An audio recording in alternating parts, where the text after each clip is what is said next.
The most striking finding in asthmatic patients is the occlusion of bronchi and bronchioles by the thick mucus plugs. These mucus plugs contain walls of shed epithelium and called Kirschmann spirals.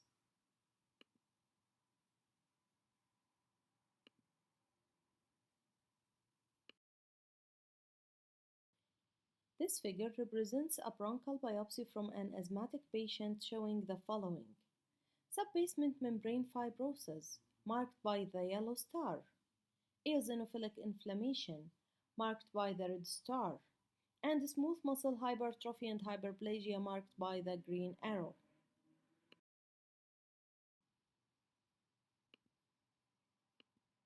Eosinophils are the characteristic inflammatory cells in asthma.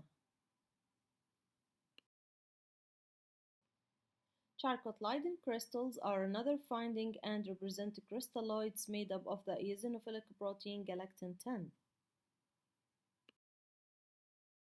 The characteristic morphologic changes in asthma are called airway remodeling, which includes thickening of the airway wall, subbasement membrane fibrosis, increased submucosal vascularity, an increase in the size of submucosal glands and goblet cells, metaplasia of the airway epithelium, and hypertrophy and/or hyperplasia of the bronchial muscles. In severe advanced cases, the lungs are distended due to the air trapping with small areas of atelectasis. This figure shows a predominantly expanded submucosa. As you can appreciate, the submucosa lies between the bronchial cartilage on the right, which is marked by the red star, and the bronchial lumen that is stuffed and filled with mucus and marked by the yellow arrowhead on the left. The submucosa is widened by smooth muscle hypertrophy, edema, and inflammatory cells, mainly eosinophils. An attack of asthma is characterized by the following: cough, which is often worse at night or early morning; wheezing, which is a whistling sound, especially during expiration. Sometimes this sound can be heard easily even without the stethoscope; chest tightness, as the patient may feel something is squeezing or sitting on their chest; dyspnea or shortness of breath.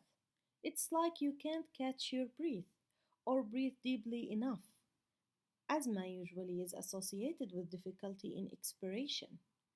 Each asthmatic attack may last from 1 to several hours and subsides either spontaneously or with therapy.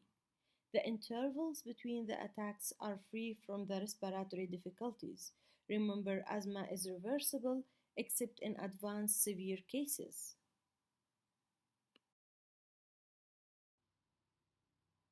Status asthmaticus is a severe paroxysm that does not respond to therapy. This type of attacks persists for days or weeks and may be associated with hypercapnia, acidosis, and severe hypoxia. In some patients, this is fatal. The standard therapies include anti-inflammatory drugs such as the glucocorticoids and bronchodilators such as the beta-adrenergic drugs and leukotriene inhibitors. As you may recall, leukotriene inhibitors are potent bronchoconstrictors. However, those agents can block specific immune mediators such as interleukin 4 and interleukin 5. This effect can be helpful in some patients.